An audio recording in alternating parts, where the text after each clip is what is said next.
Just getting going, Tyler. Well, yeah, buddy. All right, it's 7:20. It's 7:33.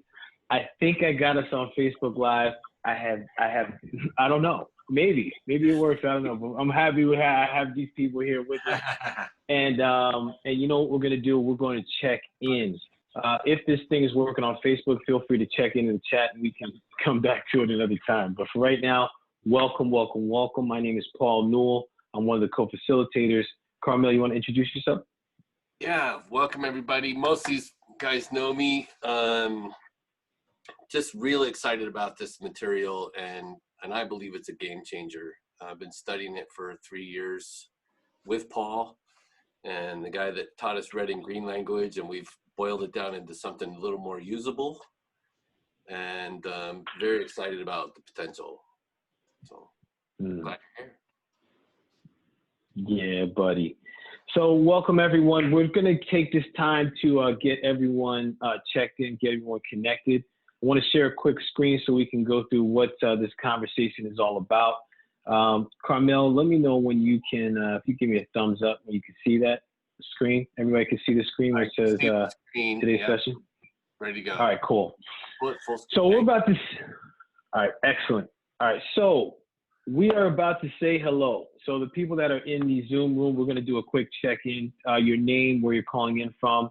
We're going to go over a couple ground rules we're going to have for the call. And then we're going to introduce or reintroduce the tricky triangle that we talked to on Tuesday. And we're going to talk to, in this session, in this conversation, we're going to talk to the part of the victim. So what I'm going to ask of everyone now, let's do a quick check-in. We'll do a name and where you're calling from, and then we will move on from there. So I'll model it. My name is Paul Newell. I'm calling in from Summit, New Jersey. Great to be here. And I'm in. Carmel, I'm from Placerville, California. It's between Sacramento and Lake Tahoe. I'm in. Nice. Tom Hool, Jersey Shore, exit 67. Excellent. Welcome. Silas. This is Silas Wright. I'm calling in from Portland, Oregon. I actually know where the exits are in Jersey, so I feel dated a girl from 15 years ago. Cool. Nice. Welcome, Silas. Stephanie. Stephanie Garofalo, Parsippany, New Jersey. I'm in. Welcome, Stephanie. David. David Carr, Minneapolis, Minnesota, in the middle at the top. In the middle at the top. Nice, man. Welcome, David. Rory. Yeah, I'm calling in by phone as well, so your audio is from the phone because I'm dropping my internet connection. I am in Vancouver, Washington, just north of Portland, Oregon, and I've never been to New Jersey. I'm in. Ooh. Rory, you got a home here, man. Just letting you know. Anytime you want to come through. All right, so welcome everybody. Yeah, listen, you gotta go on a jug handle in Jersey. You gotta listen. If you have yet to go on one, you gotta just come on, man. It's what makes Jersey, aside from Taylor ham. Anyway, or pork roll, depending on part of Jersey. So welcome today, guys. I'm excited for us to go over this content, and we're gonna dive right into it. I'm just gonna share these slides again so we have a visual on just the conversation where we're going to start today. First of all, in these conversations, as we talk, we want to be particular about the ground rules that we set. And any of these containers or any of these spaces or conversations that Carmel and I have, and that for those that are included, we like to have the ground rules of nonviolence. So what that means is we want you to be mindful of your language. Listen, we're going to say some things, we're going to stumble, and sometimes find words and how we speak can come across violence. So we want to have a ground rule of nonviolence so we can hear someone and be clear. We are facilitators, so we'll be able to help out and guide where we can to make sure that this space stays nonviolent. Another ground rule is participation. So you all can participate to where you feel comfortable. Some people, as we ask the questions as we go through this, you are more than welcome to either speak your response or you can chat your response. Or you may be free of responding at all. You may just want to write some stuff down and just keep it to yourself. And another ground rule is breathe. As we ask these questions and as we invite you to reframe your language and be able to open up different perspectives to different things. We invite you to breathe. Inhale, exhale, take a nice deep breath. If you'd like a guide to help you, you can place your hands on your belly and focus on breathing in through your nostrils, down your body, and into your belly. All right? It'll help through this, and anytime you feel a little stuck, it helps get through. So the next piece that we're going to talk to is the tricky triangle.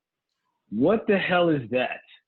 I'm glad you asked. Carmel, you want to give us a breakdown of what the tricky triangle is, my friend? Yeah. It started in 1965, I believe, by Cartman, and I learned it in the late 70s, and I'm still learning it. You think 3 different parts would be simple. I got it. I'm still learning it because I learned it originally in my one-on-one relationships, and I've been able to expand that out, and now I'm starting to see it in cultural relationships, and that's helping me gain perspective from where I was lacking before. I find that all of the roles get triggered as I sink into levels of fear. When I'm free. And Carmel, hold on. Well, wait, when we talk about the roles, because for the people that are watching or people that are going to watch this later, we put the visual up, and the roles that he's referring to is the victim, the rescuer, and the bully or the predator. Carmel, sorry to interrupt. I just want to make sure we were clear on what those roles were. Yeah, and in this situation, bully goes all the way to aggressor. And so that's something I want to bring attention. What I've been discovering is the years I've been using it in coaching is for most people, this game is more automatic than breathing. And normally when I teach this class, I'll say, people say, nah, it can't be. I'll say, take a deep breath. And they'll go, and I'll say, take another deep breath. And they'll, I said, so you had to think about that. And they go, yeah. I said, well, this game you don't have to think about. You learn this pre-verbal. And you were taught all the way, conditioned all the way into this game from kindergarten to today. And so what it's really about is an awareness. Where am I coming from? What am I feeling? And what do I want?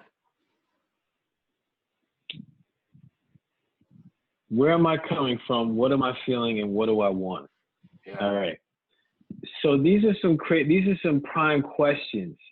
And when we fail to ask these questions, then we can fall into one of these categories very easily. All right. So we talked about the rescuer on Tuesday's session. I'm working on the recording, working on this technology stuff. The rescuer is, what can I do? I've got to do something. Now, we talked in the tricky triangle, why it's tricky, and Carmel talked to this before, the rescuer can easily either slip into the victim or the bully. How? Well, the rescuer may want to force an action on someone. That can make them a bully because it's going against their will, someone else's will. They can also slide into the victim of like, woe is me. And I don't know about you all, but if you have, I know I've made myself a martyr and slipped right into this victim space.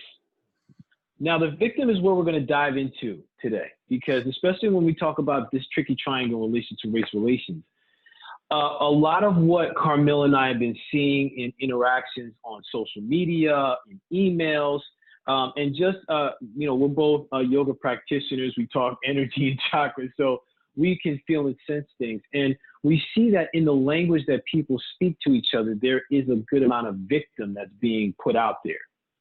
Like, you did this to me, or, well, this happened to me. So now in that victim state, when that goes unattended to, they can either go into the rescue and want to save something and do something that may be out of what they're able to do, or they become the aggressor, as Carmel talked to before.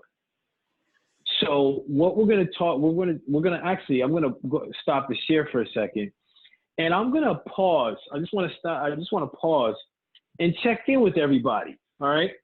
So when you hear about this victim, what are some things that are coming up for you? It could be words, stories, thoughts. If you're open to share, or you can put it in the chat. And Carmel, if you have a model too, I'm open to hearing that. Yeah, I know I got some things. Yeah. So victim is really apparent in the language I use. Even if you can't see me, you can dissect what I say and know if I'm coming from a fearful, disempowered position or coming from a position where I want to have power over you. And so it's the languaging that I use that I can either push you into victim, you know what you should do, or what you could have done, go into the shaming game. And I can really start that game on my own just from the words that I'm choosing in regular conversation. So my invitation is, what's one phrase that you've heard that sounded like it came from a victim in the last week or so?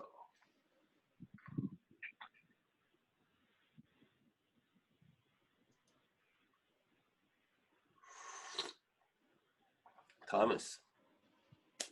I can't do anything to fix these problems.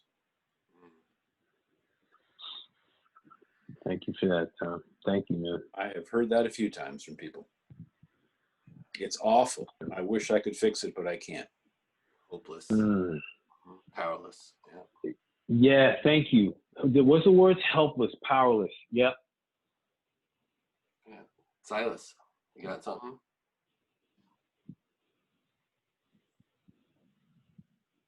Well,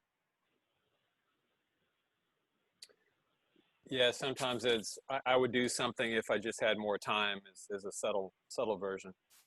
You know, some of the bigger ones that I've heard, I was just thinking about, and this is just, I hate to kind of quote this dude because there's the commander of chief of people that are unquotable, I guess is what I'm thinking of. They're just saying, you know, noting that he was treated as bad as George Floyd. You know, that Trump actually said that he felt like he was treated as poorly as George Floyd. And that's a big one. Yeah. Taking the cloak of the victim and what that really gives an example of is who really runs this game? Who runs this game? Is it the persecutor? Is it the rescuer? Or is it the victim?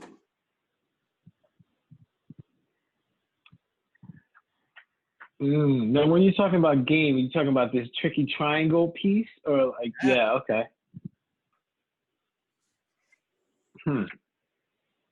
Yeah. It's self. How do you see it as a game? I see it as a game in that I am using one of those roles. I'm not talking about victimy in terms of violence, murder, sexual abuse at the far end of the spectrum. I'm talking about conversational. Yeah. Is if I come from victim, then I can make you look bad. And I can get you worked up to where you've lost control. Yep. When I blame you for my situation, even if it's a lie, anyone else in the room makes it your fault as the bully. So I really controlling the game from the victim. Well, that only works if I care about you. If I don't care about you, you're a victim. So what? Well, right. behind the anger, though, there's always guilt. Sorry? Behind the anger, there's always some guilt. So behavior, but most people, not all, but a lot of people feel a sense of shame. Yeah. And by blaming you, I'm jabbing at your shame. Yeah, victim is a shame part. Right. Okay. See, Tom, go, and then I have a thing to add to Roy's comment. Tom. So it sounds like a manipulation game. Yes. Say more on that, man. Caretaking, resentment, guilt. Caretaking. Yeah. So it's a manipulation game. I was thinking it's like it is, because if you're saying it's a manipulation game, someone's got to know the concept, right, and be able to play that, right, be able to play with where someone is, and then be able to move them in a certain direction. I see, like Carmel talks about this as being a game. I see this as a dance. It's like this unique dance of, I'm gonna be this victim. There's gotta be oh, woe is me. Like I hear something Silas mentioned before. It's like something I hear a lot too. Well, like I've been treated this way. Well, what about me? So now in this space of, well, what about me? It's like also I'm pulling someone in. Now, someone that's a victim, there's an aggressor, right? You got to have a partner in this. There's a partner. It's like, oh, you want a tango, victim? I'm right here as the bully. Or I'm a rescuer. I can help you. Come on. And what happens is like that is, Tom, you hit it. It is a manipulation. It's a space where people can easily be manipulated. And what comes up, why we're bringing this and why we want to be aware of the consciousness of what we speak, is because people will pull each other into this manipulation game or dance. And then they'll pull each other, and then other people can pull them in. So that way, it's like they start to act in a certain way, and then they either become an aggressor, or all of a sudden now they feel that they've lost, or now their anger starts to come forward. So this space of even in the language, like, well, what about me? Or like, well, this happened. I'm treated just like this too, or I've had to do this. And this is the thing that's happening, this because this is happening in both parties. It's race. There's something else coming up in November, everybody. Best believe. If the race thing wasn't happening, the political thing would be. Which is also interesting, also called a race. So I want us to, and Silas, I like what you had here, caretaking, resentment, guilt. These are the pieces here as the victim, and that's what came up for you, that the victim can be a space where if we find ourselves in this, there's a space where we can grow from this, see ourselves, get engaged, see ourselves, and be able to change the language. All right, so let's switch into that, man. Let's dive into that a little bit. Cool? Yeah. So to look at this first, how we want to approach this, or how we're thinking about approaching this for the conversation, is we talk to some of the language, or we talk to this the victim concept. I don't know what's happening with this thing right here. Looks like it's frozen. Okay. Yeah. So we talked about the words of the victim. So those are some of the things like, you did this to me. I never get what I want. Why is this happening to me? Right? So at this point, I want you all to check in. You can either write on your notepad, you can write in the chat and comments. Where is a space where you've experienced being a victim? Where is a space that you've experienced being a victim? Okay. We're going to give like maybe another minute. Breathe. Remember, breathe. That's one of the ground rules. Breathe, baby, breathe. What comes going to come? Yep. Climate in action. Okay. Thank you. I'm curious, Silas, if you're open to talking more about that. Various economic situations. Rory, my hand is up, man. My hand is up. Yep. Unemployment. Yeah. I'm putting in for me, child support systems, family court. Definitely feel like the victim there. Being a ginger, I was bullied in school. Thank you. Yep. Yeah. So and now I'm curious. Now what's the feeling that you had? If you can recall, what was the feeling of being the victim? What's the feeling? If you want to type that in, or again, if you're journaling this, feel free to journal. But I know for me, I felt powerlessness in my knees and in my gut. And, you know, since like people heard me curse on Facebook, I felt that shit in my balls. I felt it in my balls. It sucked. Helpless and angry. Yeah. Yep. I dig it. No value, no worth. Anger, sadness, fear. Yeah, man. Yes. So can we? So here's. You reframe it, and then I'll go to brain science after. You reframe it, I'll go to neuroscience after. Well, I want to stay here for a moment. Let's go to the neuroscience, because I think this. I see where you're going with this, man. That's why I like go. Yep. Okay. Carmel, go ahead, bud. You wanted me to bring up the slide for the neuroscience? Yeah. On what they're feeling? Okay. Yeah. Breathe that in. I want you all to just be in this moment for a second, like what you all wrote before about that feeling and that being in that space. Oh, wait. That one, yeah. So Stephanie, let me scroll down. Let's see here. When you were feeling bullied, how else did that affect you physically and mentally? So I just always felt like I didn't belong to any group, you know.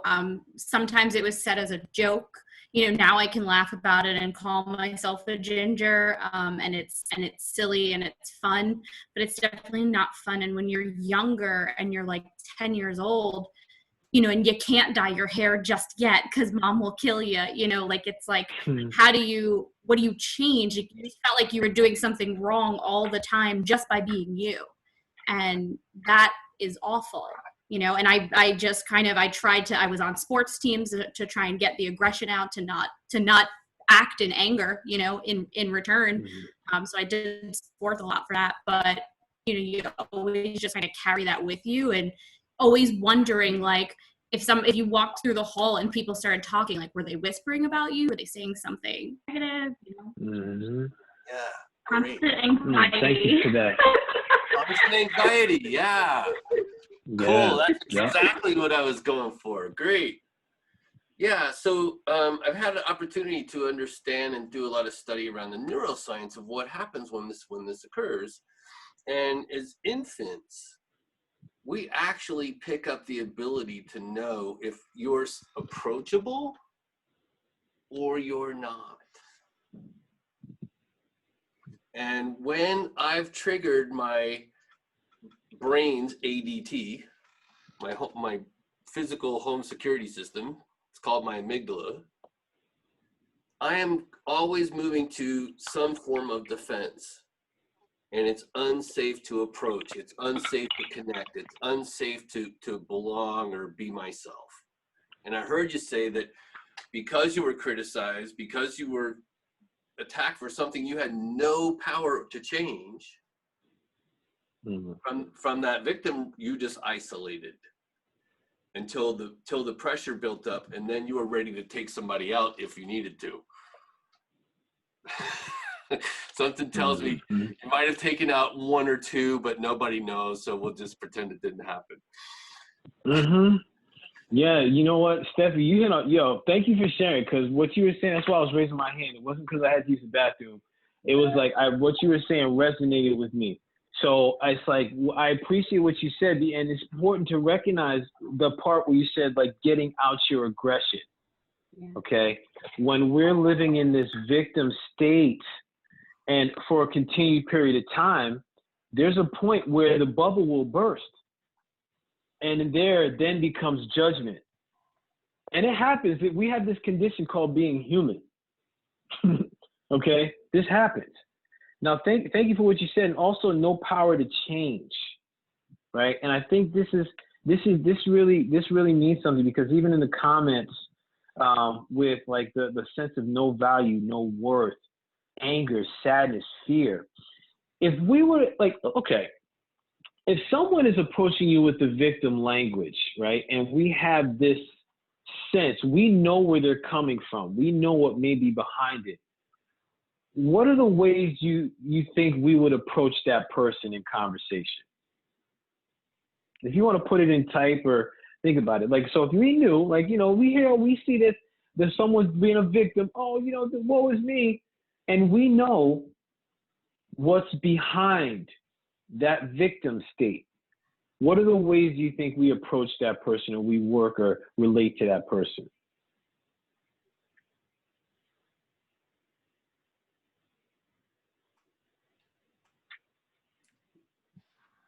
I'll toss it out there. Yeah. Curiosity. I got compassion. I'm wondering. I'm curious. What do you need? Yeah. Encouragement. Yeah. Yeah. Yep. This is important, because this is a space, when we can come to this space, we can come to a creator space. Because if you think about the language and what we say as a creator, and then the sentiment behind it, well, when Carmel and I are teaching, we're asking people, we're talking about the words, and we're also talking about, what are you hearing? Okay?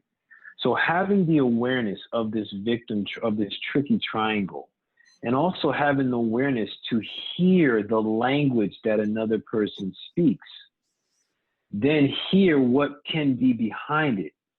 Yeah, David, thank you. Curiosity, compassion, encouragement. When we can hear what's behind it, we speak differently. Our amygdala is off.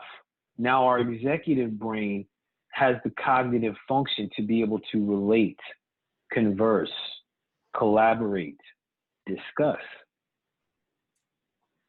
So the thing is now, when we have, because I listen, I got that human condition too, so I can get in the victim state, okay, especially when I'm getting a little bit of stress and stuff, and I get a little cranky, I can get in victim state.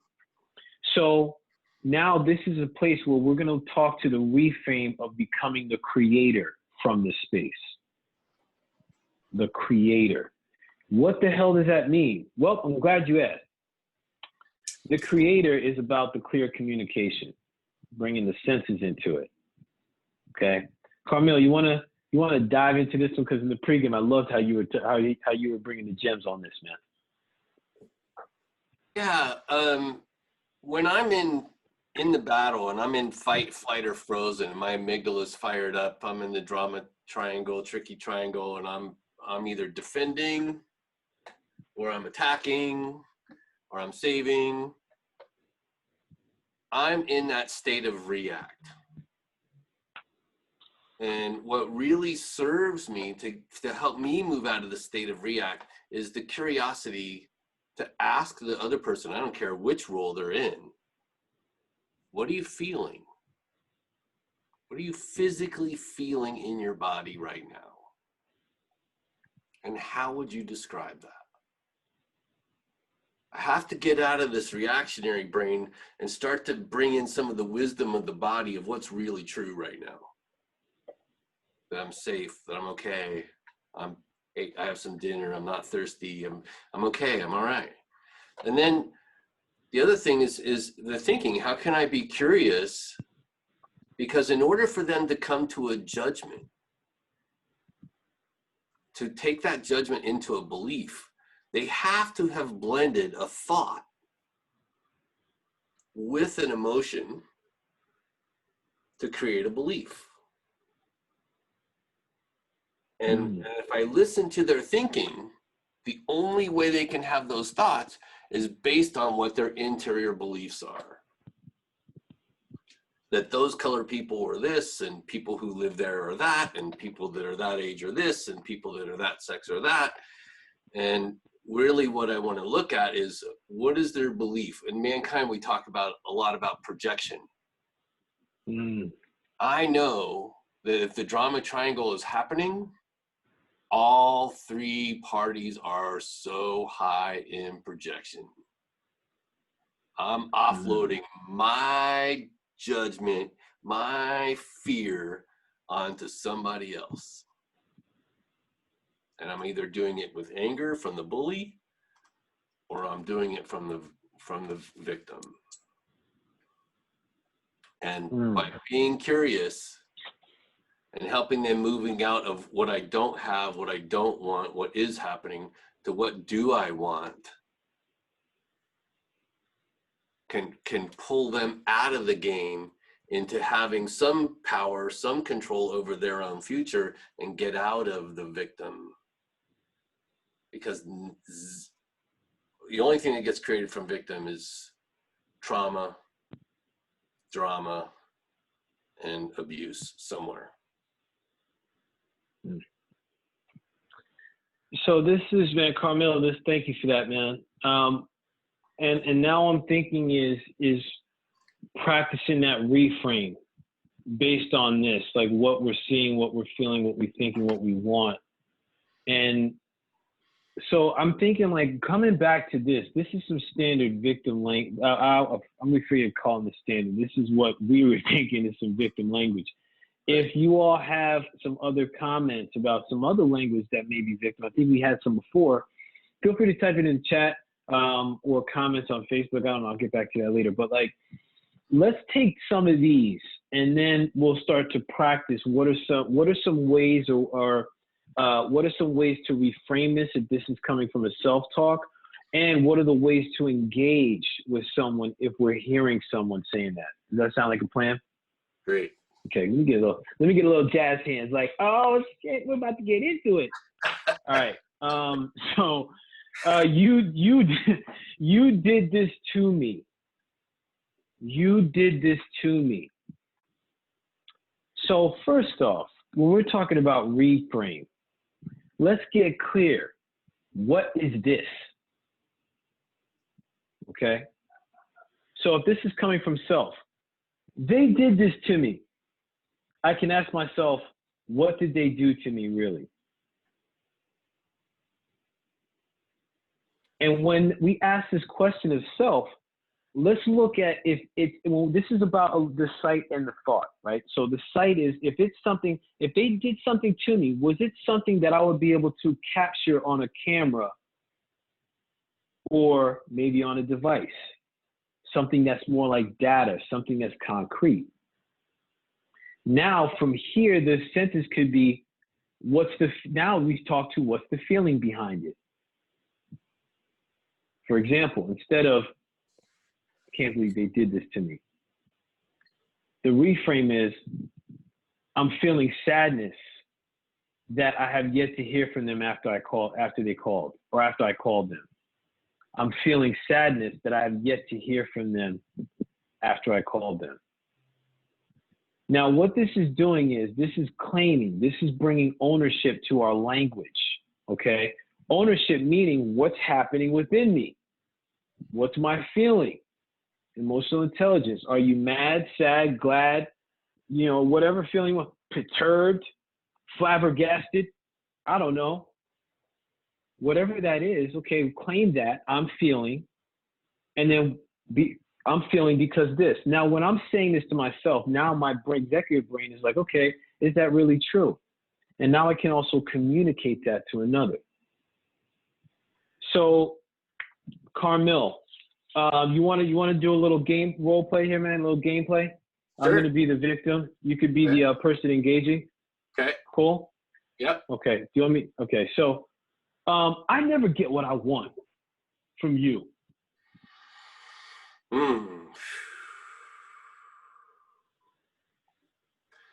So help me out here.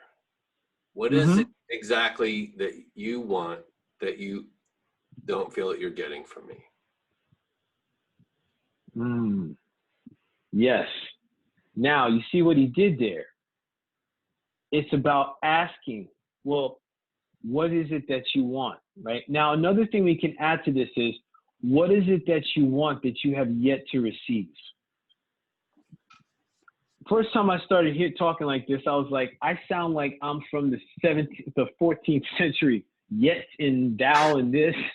But what I started to recognize and what our teachers taught it was really passionate about is when we say yet to, it's still the possibility that it can happen. Okay. Well, as soon as I say, well, tell me what you want that you didn't get, it means like, okay, this is not happening. The brain is like, it's not happening. Well, what's going to happen?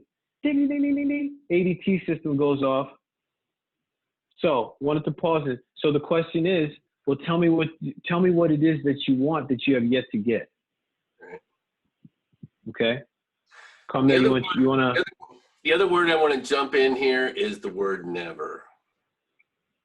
Ooh, talk to me about that, man. Break it down, man.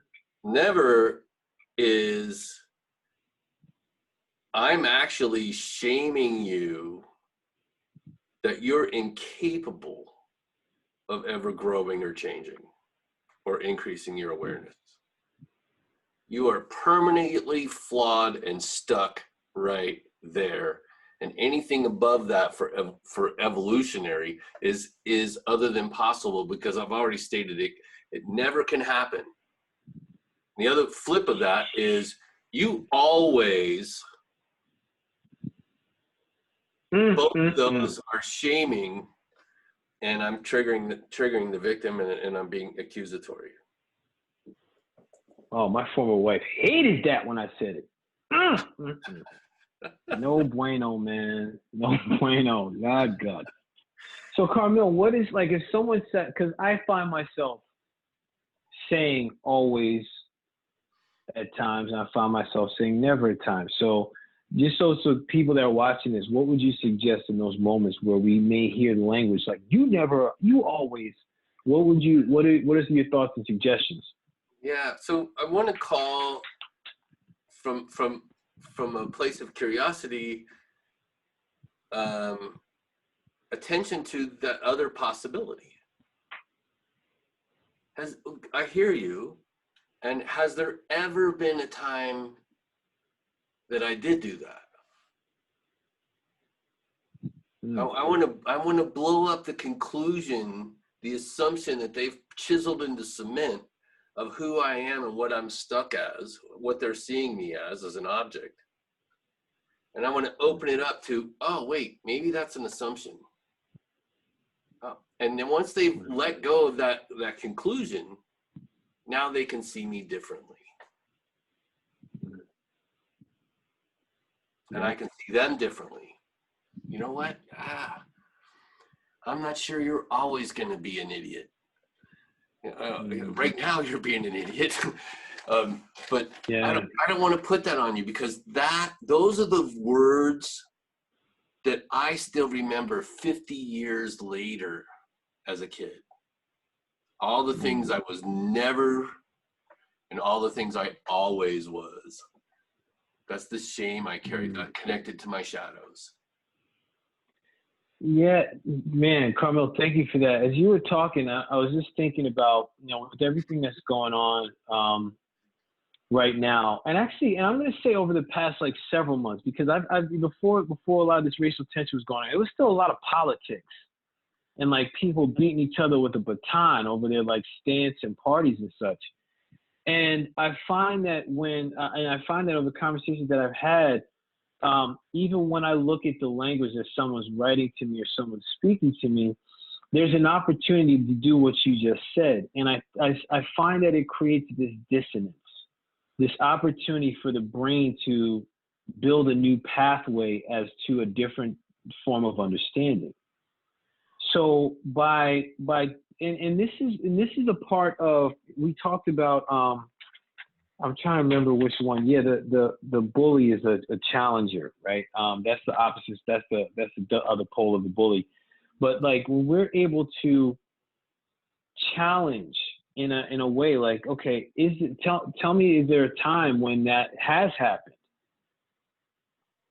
Or, this is an opportunity I've found it's an opportunity to really dig a little bit deeper.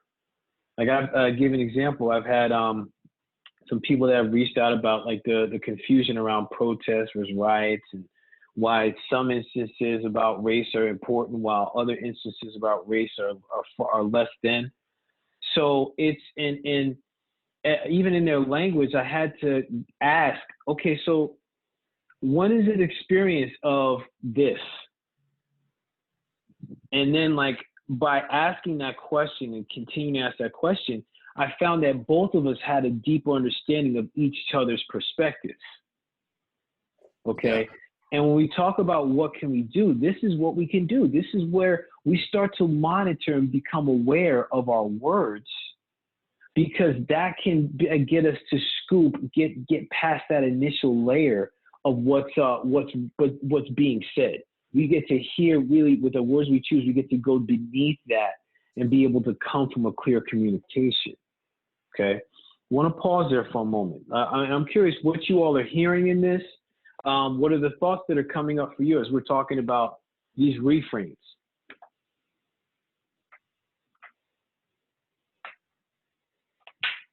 Yeah. Silas, did you have a comment? Yeah. Oh. I was just thinking about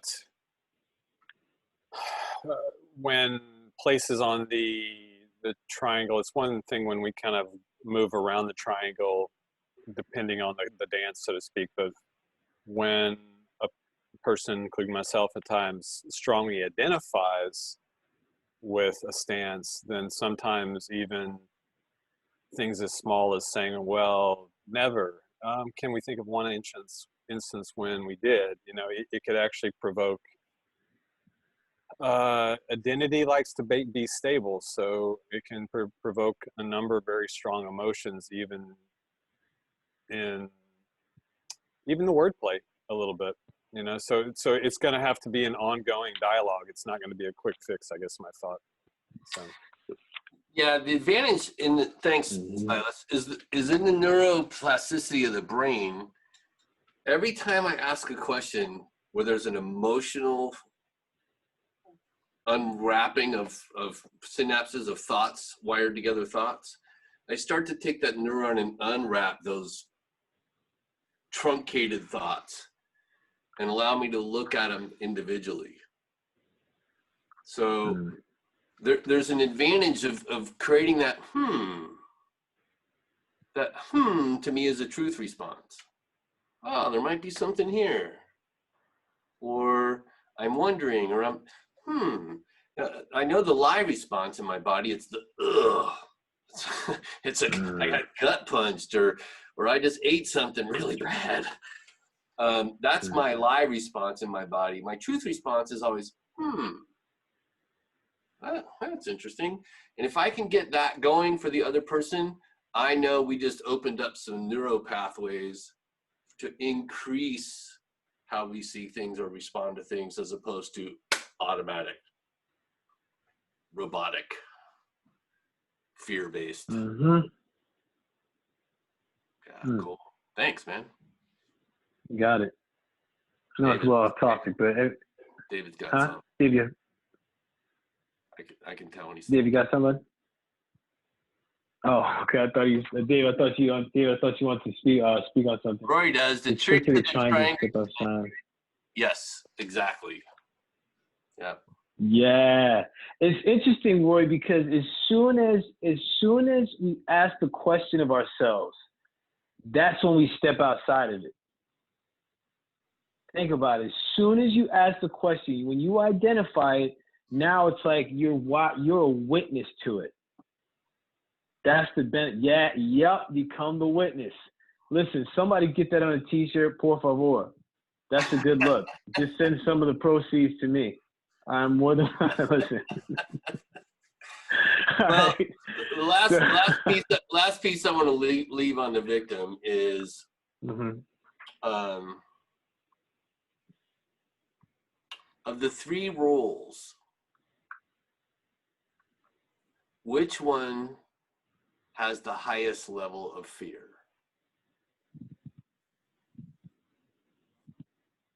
Just type in the chat. Yeah, definitely. The bully. Thank you. Okay. Why you got bully.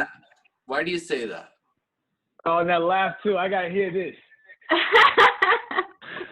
No, I just think that a lot of times when somebody is angry or putting somebody down, it's either how you feel internally, there's something missing inside of you, maybe there's some thoughts you have about yourself that you're projecting onto someone else, or maybe you're just so worried about everybody else is making fun of this person or treating this race or this gender poorly, so I guess I should too, because if not, what are they going to think of me? So I think there's more of like, there's fear from all different aspects, like fear of others' opinions, fear of your own opinion, and fear of yourself a little bit.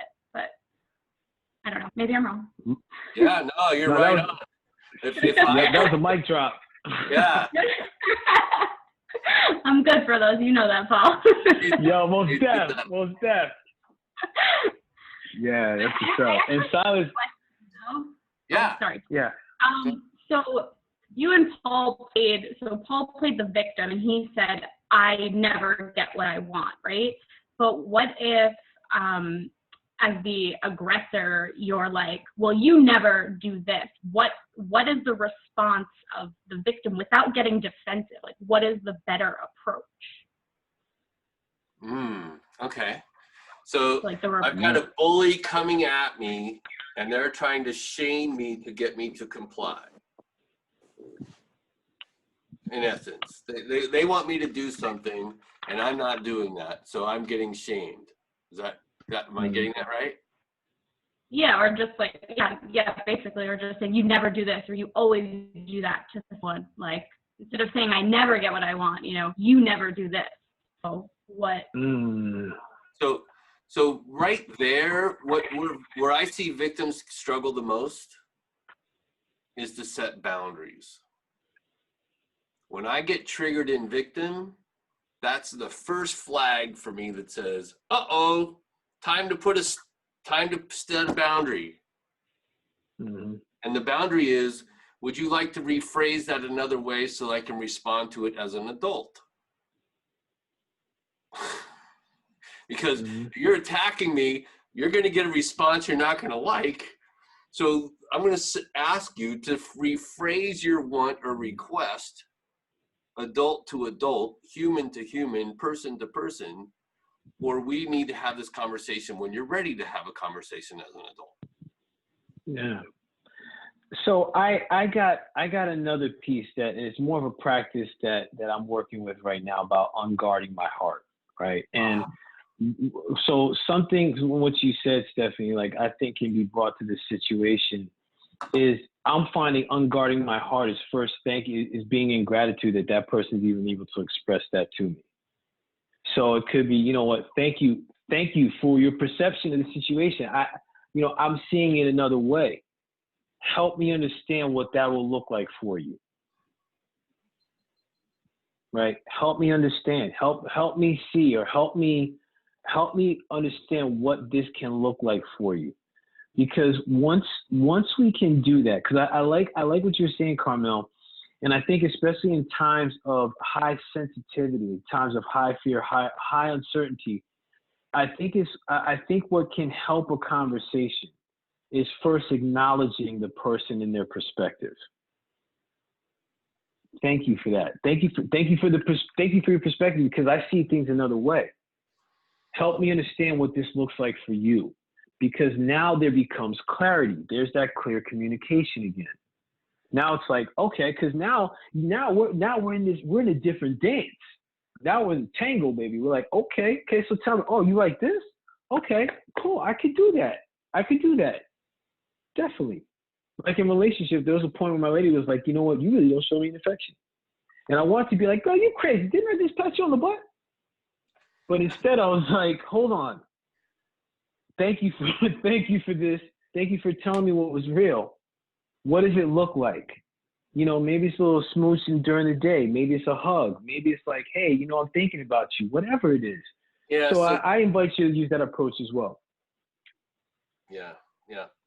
So other clear piece is they obviously had an expectation that was unmet and probably wasn't clear and probably wasn't agreed to. So I would go back and say, if you have an expectation, that's your expectation. When we have an agreement, then you can come talk to me. So, yeah. Good shit. I wanna bring to light something Silas put in the chat. Silas, I'm gonna put the spotlight on you for a second, bud.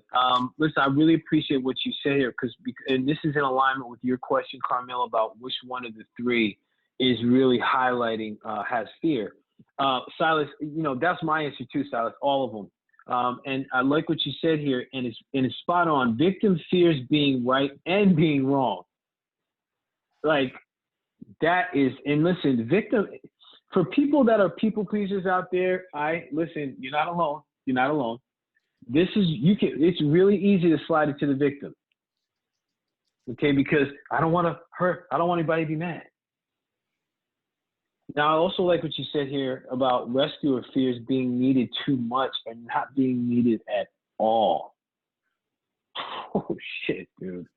That's Yeah, right. the next round of these conversations, you're coming in, man. So. Yeah, What did you say, Carmel? That's identity. Yep. I've wrapped myself in my external identity, my persona. And if I don't get to go save you, I'm nothing. I'm not worthy. Great. Love it. Man, this is great, man. This is great conversation. We're going to talk to the bully, the aggressor on Saturdays, 10:30 a.m. Eastern time.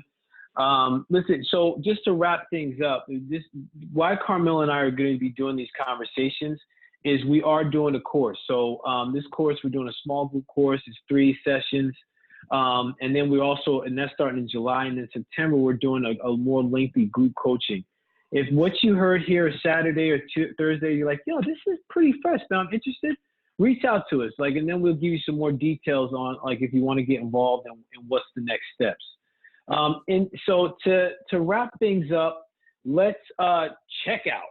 All right. So what the hell does the checkout look like? So, well, the checkout is going to be, what's your name? And if there's an insight that you have, please share that you got from today, please share. And what's coming to me right now, before I wrap this up, I want to check in with everyone about, are there any questions over the content that we had today that you want to ask about now before we wrap up? Yeah. Tom. It's more of a comment. I really like what you're talking about. The flag that goes up in me is but don't practice this with your spouse, partner, boss kind of thing. It's like there are some times when this is a really good thing to use, and it seems to me that sometimes it can just inflame things. And with certain people, I've never gotten good at understanding when to and when to not. Yeah, and so that's the Thank trick. you for that, man. I've had don't process me yelled at me often.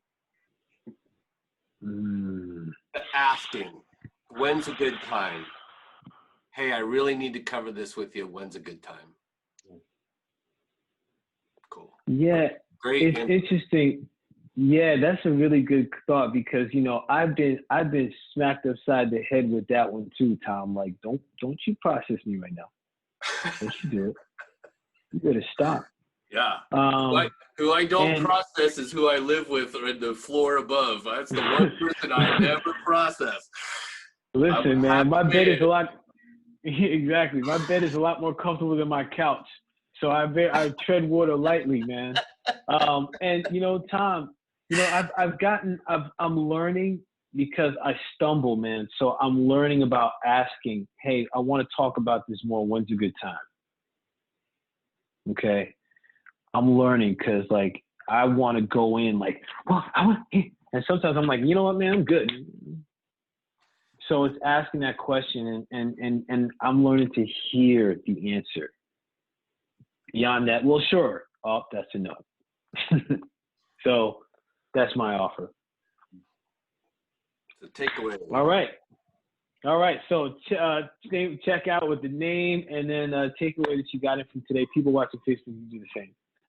And I'll model, Carmel, you wrap up. So, Paul, what I'm taking away from today is I love the conversation that we're having and the new pathways that are being laid. And I'm out and I'm grateful. David, let's go you, Silas, and then Rory. Card. I like Rory's comment about the overlay of transactional analysis of games. And I like approaching the victim with curiosity. Thank you. Nice. And Silas, Rory, then Stephanie. Well, one of the things that I realize about the triangle is I know the ones that I most strongly identify for. So what I've come to realize is I better start looking for the ones I don't strongly identify because they're there someplace. Oh, awesome. Smart, wise man. Rory, Stephanie, Tom. Yeah, Rory here. I'm checking out with the idea of introducing the drama triangle to discussions around race and figuring out a way to do that in a useful and merciful and kind way. It's a lot to mull on around that. I'm looking forward to doing so, for the next day or two. With that, I'm out. Blessings, Rory. Stephanie, Tom, then Carmel.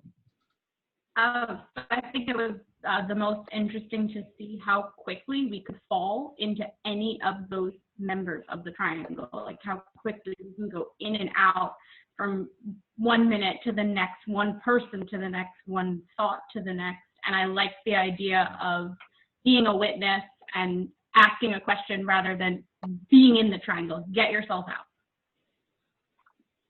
Thank you. Nice. Thanks, Stephanie. Tom, then Carmel. I liked your comment, Paul, about your heart and how you approach this. I've been on a journey about putting things down that I feel the need to defend. And doing that allows me to be curious. And so it works with that. Thank you, Tom. Blessings, man. Carmel. My takeaway is I'm excited that there's interest because once I learn this game on the external, I get to learn how I do it between my ears to myself. And that's what drives my worst behavior and my worst choices. Is when I'm in my own battle and I'm shaming the shit out of myself and bullying myself and poor me and myself. So I've learned it outside. Now I'm learning how I'm playing that inside, and that's a game changer for me. So I'm glad to share and glad you guys are here and very grateful. Thank you. Thank you all for being here and showing up to support us and showing up for yourselves, man, because this makes a difference. It's practice and it makes a difference. Be aware, and we're back here Saturday, 10:30 a.m. for going over the aggressor and the bully. Thanks, blessings. And you guys, we're going to send the recordings out to everyone that registers. So if you want to go over some of this stuff, that'll be available to you. Be well, everyone. Take it easy. Thanks, Silas. Thanks, Steph. Thanks, Thank you. David. Thanks, Rory. Bye, y'all.